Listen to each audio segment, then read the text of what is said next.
Вы смотрите программу «Между тем». Я, Дмитрий Аргунов, говорю вам здравствуйте.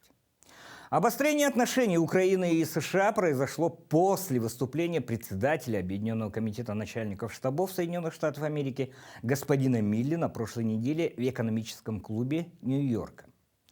Американский генерал заявил, что зимой линия фронта может стабилизироваться и призвал ловить момент для начала переговоров. Seize the moment.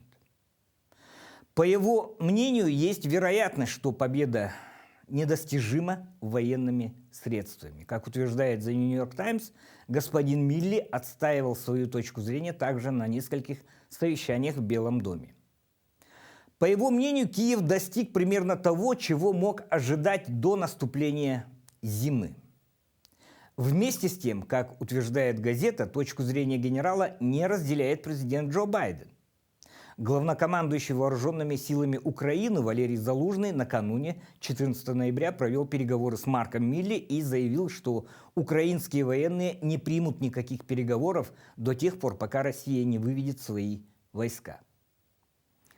Как пишет «Политика», предложения генерала разозлили украинских чиновников.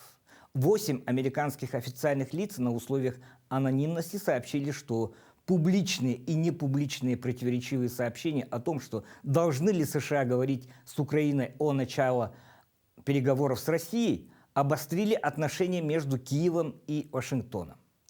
Странно, что причиной стали высказывания кавалера ордена Ярослава Мудрого, человека, воевавшего везде, где воевала США, Марка Милли. Это к слову. Увидимся.